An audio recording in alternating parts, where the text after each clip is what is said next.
ముఖ్యమంత్రి చంద్రబాబు నాయుడు గారు నిన్న చిత్తూరు పర్యటనలో భాగంగా జీడి నెల్లూరు నియోజకవర్గంలో మాట్లాడుతూ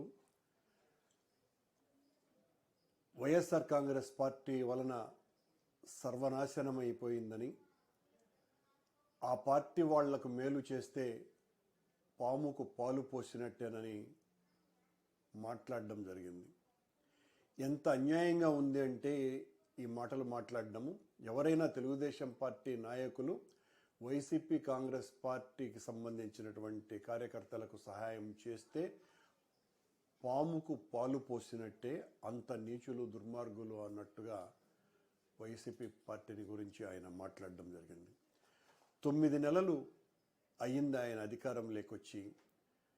ప్రజలకు ఆయన ఇచ్చినటువంటి వాగ్దానాలు ఏ ఒక్కటి కూడా పరిపూర్ణంగా అమలు చేయకుండా, కొన్నింటినైతే అరాకొరగా అమలు చేసి చాలా వాటిల్ని అసలు పట్టించుకోకుండా పోతున్నటువంటి ముఖ్యమంత్రి గారు దాదాపు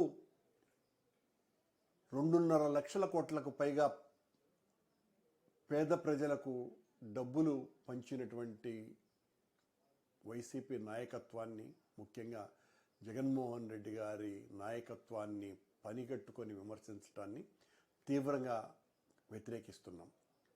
జగన్మోహన్ రెడ్డి గారు పేద ప్రజలకు అంత పెద్ద ఎత్తున సహాయం చేశారు కనుకనే 40% పైగా ఓట్లు జగన్మోహన్ రెడ్డి గారికి అనుకూలంగా వచ్చినాయి. జగన్మోహన్ రెడ్డి గారి మీద, వైఎస్ఆర్ కాంగ్రెస్ పార్టీ మీద ఈ రోజున మీరు ఏ రకంగా అయితే మాట్లాడుతున్నారో అలాగే అప్పుడు కూడా మాట్లాడడం కారణంగా మీరు మోస్తున్నటువంటి